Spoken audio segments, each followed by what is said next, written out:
बिना उसे रंग लगाए ये फागुन लौट न जाए। आज हम एक ऐसे एक्टर की बात करेंगे जिसे देखकर आज भी दिमाग में ये बजने लगता है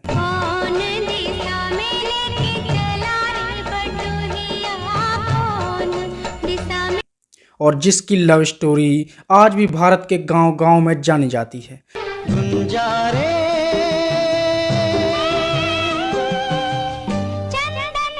एक ऐसा एक्टर जिसने बचपन में श्री कृष्ण की लीला की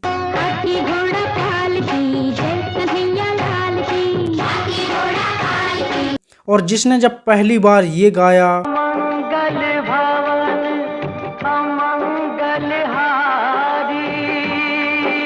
तो इसे सुनकर रामानंद ने पूरी रामायण का टाइटल सॉन्ग ही बना दिया, जिसकी बेटी के प्यार में पड़कर मुन्ना भैया भी ये कहते हैं, ये प्यार ना साला बहुत चूतिया चीज है।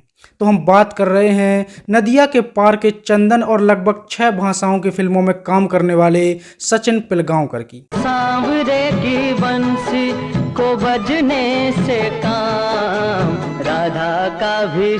कैसे उन्होंने जिस 10 साल छोटी लड़की को अपनी फिल्म की हीरोइन बनाया उसी के प्यार में पड़ गए। क्यों उनकी ही बेटी ने उन पर गंभीर आरोप लगाए। क्या सच में सचिन ने अपनी ही बेटी पर हाथ डाला था। आज सचिन पिलगांवकर कहाँ हैं और किस हाल में हैं, जानेंगे और भी बहुत कुछ। तो चलिए शुरू करते हैं। गोरी तोरी बिंदिया निंदिया उड़ाए रे हमार। सचिन पिलगांवकर का जन्म 17 अगस्त 1957 को बंबई में हुआ था। उनके पिता का नाम शरद पिलगांवकर था, जो फिल्म बनाने वाली फैक्ट्री के छोटे मोटे मालिक थे। अब पिता खुद फिल्म प्रोड्यूसर थे, तो सचिन को केवल 3 साल की उम्र में ही एक मराठी फिल्म का ऑफर भी मिल गया था।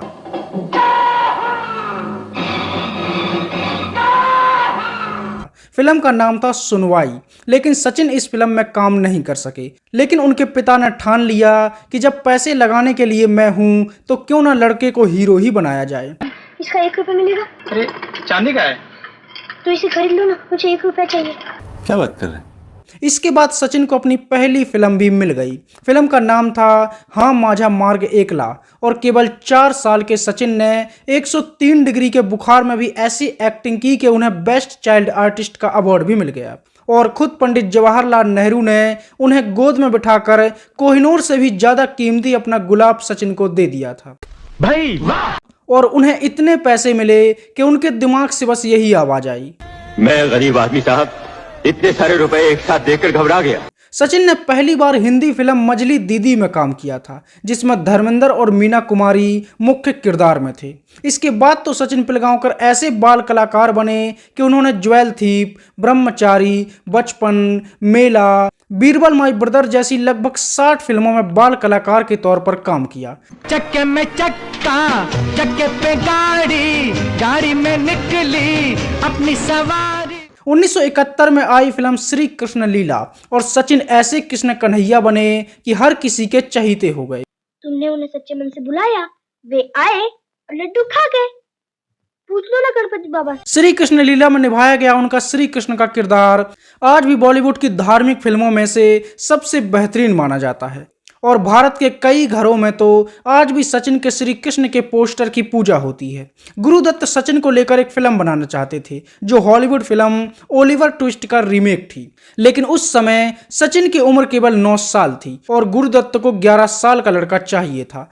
तो गुरुदत्त ने उनसे कहा कि जब तुम 11 साल के हो जाओगे तो मैं तुम्हें लेकर ही फिल्म बनाऊंगा। मास्टर की ठुकाई से माँ की मार अच्छी, आवाज ज्यादा होती है और मार कम लगती। लेकिन इसी बीच गुरुदत्त दुनिया को छोड़कर चले गए और जब सचिन पिलगांवकर 11 साल के हुए तो गुरुदत्त के भाई ने सचिन को लेकर यह फिल्म बनाई और जब सचिन ने फिल्म की स्क्रिप्ट पढ़ी तो उसके पहले ही पेज पर लिखा था कि जब सचिन 11 साल का हो जाएगा तो यह फिल्म सचिन के साथ ही बनेगी और इसे खुद गुरुदत्त ने लिखा था और इस फिल्म का नाम था चंदा और बिजली। शोले फिल्म को कौन भूल सकता है, जिसमें गब्बर सिंह पूछ रहा था होली कब है, कब है होली, कब। इस फिल्म में सचिन पिलगांवकर ने गांव के एक लौते चच्चा के बेटे अहमद का किरदार निभाया था, जिसका सीन आते ही लाउड स्पीकर पर अजान बजने लगती थी। मेरी नमाज का वक्त हो गया। वो अलग बात है कि गांव में बिजली नहीं थी। इतना सन्नाटा क्यों है भाई। शोले फिल्म में काम करने के दौरान सचिन की उम्र केवल 17 साल थी और सचिन एक्टर के साथ साथ इस फिल्म के असिस्टेंट डायरेक्टर भी थे। और सोचने वाली बात यह है कि शोले फिल्म का ट्रेन का आइकॉनिक सीन 17 साल के सचिन पिलगांवकर ने ही शूट करवाया था। इस फिल्म में जब गब्बर सिंह अहमद को मारता है तो पहले यह सीन बहुत ज्यादा लंबा था, जिसमें गब्बर सिंह अहमद को तड़पा तड़पा कर मारता है। चल इधर नाक रगड़ सुअर के बच्चे। नहीं। और यह सीन इतना खतरनाक था कि इसे शूट करने में ही 17 दिन लगे थे, जिसमें गब्बर सिंह की निर्दयता को दिखाया गया था कि कैसे वो एक मासूम लड़के को मारता है। इसको तो बहुत तड़पा तड़पा के मारूंगा। लेकिन बाद में इस सीन को फिल्म से काट दिया गया था, क्योंकि 17 साल के नाबालिग के साथ इस तरह की क्रूरता नहीं दिखाई जा सकती थी। इसके बाद भी सचिन पिलगांवकर ने कई फिल्मों में बेहतरीन काम किया, लेकिन अब तक सचिन पिलगांवकर एक साइड एक्टर ही थे और वह हीरो नहीं बने थे। लेकिन फिर उन्हें पहली बार राजश्री ने हीरो बनाया। फिल्म का नाम था गीत गाता चल ओ साथी गुनगुनाता चल। गीत गाता चल मूवी में पहली बार सचिन पिलगांवकर हीरो बने और इस फिल्म में उनका काम बेहतरीन था। फिल्म के गाने भी बड़े हिट हुए। सचिन ने धरती को माता और आसमान को पिता बताया। धरती मेरी माता पिता आसमान। और फिल्म का ये गाना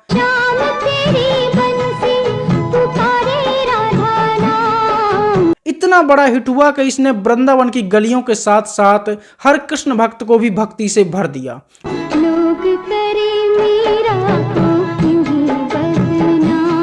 और जब सचिन पिलगांवकर ने पहली बार ये गाया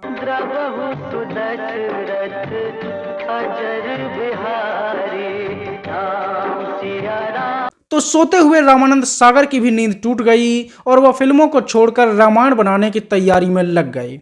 और आज भी अगर आप इस फिल्म का कोई भी गाना सुन लो तो आप इन गानों के दीवाने हो जाएंगे।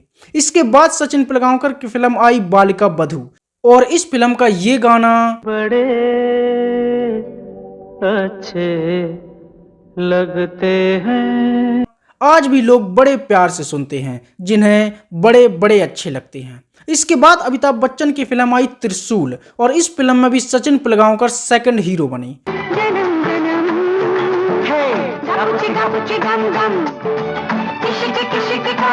इसके बाद आई कॉलेज गर्ल। यह फिल्म तो कुछ खास नहीं चली, लेकिन फिल्म में किशोर कुमार का ये गाना प्यार मांगा है तुम्हीं से न इनकार करो लोगों के दिल में उतर गया। 1978 में सचिन पिलगांवकर ने जब हीरोइन से ये कहा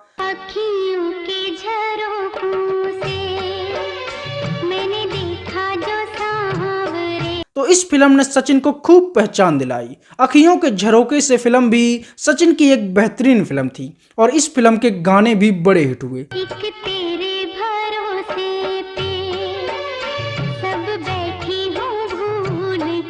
इसके बाद सचिन पिलगांवकर अलादीन बने और उन्हें जादुई चिराग मिला।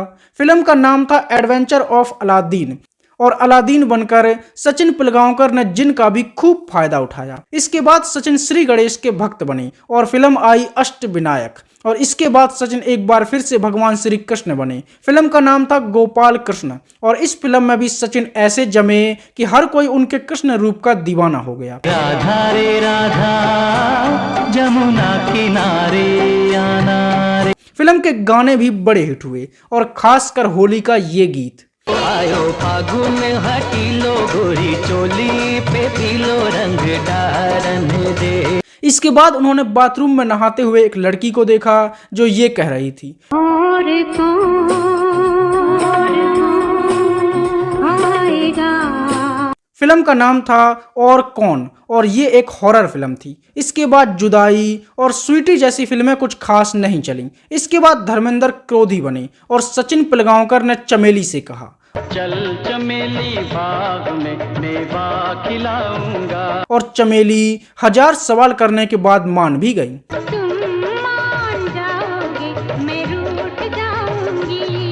ये प्यार ना साला बहुत चूतिया चीज है। इसके बाद अमिताभ बच्चन की कॉमेडी फिल्म आई सत्ते पे सत्ता, जिसमें सचिन पिलगांवकर अमिताभ बच्चन के 7 भाइयों में से एक बने और उनके काम की भी इस फिल्म में खूब तारीफ हुई। 1982 में सचिन पिलगांवकर की एक ऐसी फिल्म आई जिसने सचिन को अमर कर दिया। जब तक पूरी ना हो तेरे साथ। इस फिल्म का नाम था नदिया के पार और इस फिल्म के लिए सचिन को आज भी याद किया जाता है। फिल्म में चंदन और गुंजा की लव स्टोरी को कौन भूल सकता है। जब बैलगाड़ी पर जाते हुए गुंजा ने चंदन से ये पूछा,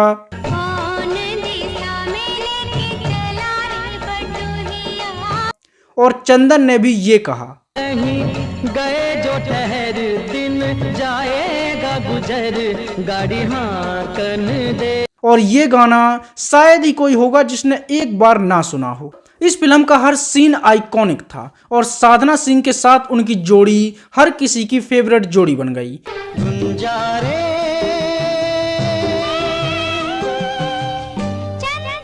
फिल्म का हर गाना बेहतरीन था, फिर चाहे भौजी का घर में महत्व बताना हो, साची कहे तोरे आवन से हमरे अंगना में आई बहार भौजी, या फिर जोगी जी धीरे धीरे, जोगी जी वाह जोगी जी, नदी के तीरे तीरे, जोगी जी वाह जोगी जी, जोगी जी कोई ढूंढे मूंगा कोई ढूंढे मोतिया। और इस गाने को तो आज भी लोग होली का त्योहार आते ही ढूंढने लगते हैं। हम ढूंढे अपनी जोगनिया को जोगी जी ढूंढ खिला दो, जोगी जी वाह। और फिर कमेंट करते हैं कि 2025 में होली पर इसे कौन सुन रहा है।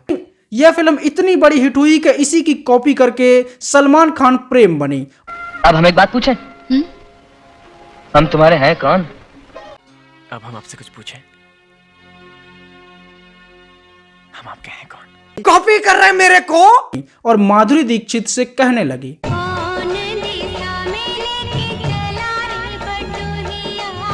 इनको हम लेके चले हैं अपने संग अपनी नगरिया।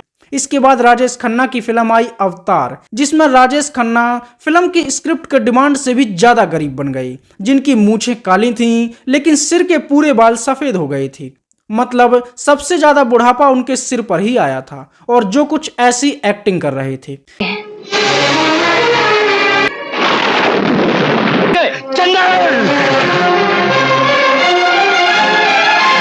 बंद करो हाथ जोड़ के। मैं इस फिल्म में सचिन पिलगांवकर राजेश खन्ना के सेवक बने, काम से भी और नाम से भी।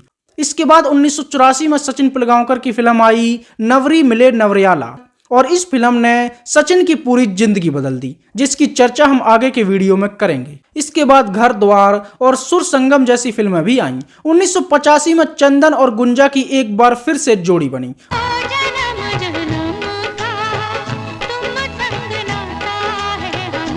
और फिल्म आई तुलसी। और जब सचिन ने बांसुरी बजाई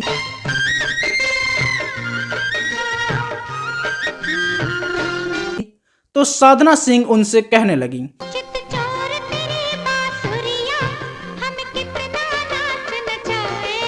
और इस फिल्म में भी सचिन और साधना सिंह की जोड़ी ने सबको अपना दीवाना बना दिया। फिल्म के गाने भी बड़े हिट हुए।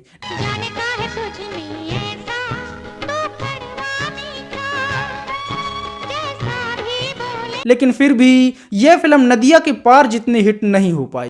लेकिन फिल्म निर्माताओं का मन नहीं भरा और उन्होंने एक बार फिर से चंदन और गुंजा को लेकर एक और फिल्म बनाई। फिल्म का नाम था पिया मिलन।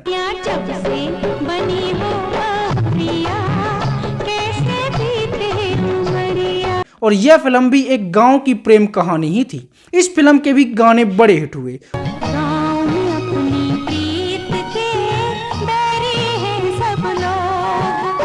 और पिया मिलन का हर गीत मन को एक अलग ही सुकून देता है। डायरेक्टर ने खूब कोशिश की लेकिन वो नदिया के पार की जोड़ी को दोबारा हिट नहीं करा पाई।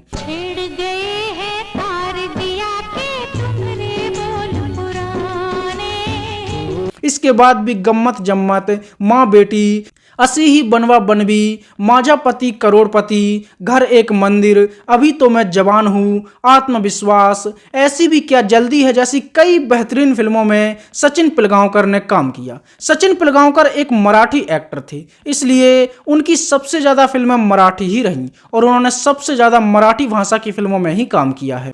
और उनकी कुछ मराठी फिल्में तो इतनी बेहतरीन थीं कि उन्हें देखकर दिल खुश हो जाता है, जिसमें अमी सतपूते, सरियत, जिसमें सचिन की एक्टिंग देखते ही बनती है, जान पहचान, इकलती एक, जिसमें सचिन पिलगांवकर ने अपनी बेटी के साथ काम किया। इसी तरह की एक फिल्म थी कत्यार कलजत घुसली, जिसमें सचिन एक मुसलमान के किरदार में दिखाई देते हैं। हसन रंग असजी बहलावे, हसन रंग। रानी मुखर्जी की फिल्म हिचकी में भी सचिन पिलगांवकर काम कर चुके हैं। सचिन पिलगांवकर की आखिरी हिंदी फिल्म थी कैदी बैंड, और 2018 में सचिन की 2 मराठी फिल्में भी आईं, जिसमें पहली थी रणांगण, और इस फिल्म में रामायण के कुश भी थे जो विलन के किरदार में थे, और दूसरी थी सोहला, जिसमें सचिन पिलगांवकर का किरदार गजब का था। तुला विचारून घ्यायचा मी तो अर्धी मालकी माझी पण आहे। सचिन पिलगांवकर वो एक्टर रहे जिन्होंने न सिर्फ हिंदी में बल्कि मराठी, भोजपुरी और साउथ की फिल्मों में भी काम किया, और लगभग 50 सालों से फिल्मों में काम कर रहे हैं। सचिन पिलगांवकर एक्टर के साथ साथ एक फिल्म निर्माता भी बने, और उन्होंने कई फिल्में बनाई। माई बाप उनके डायरेक्शन में बनी पहली फिल्म थी, और इसके बाद सचिन पिलगांवकर ने लगभग 15 फिल्में डायरेक्ट की, और सभी हिट भी रहीं।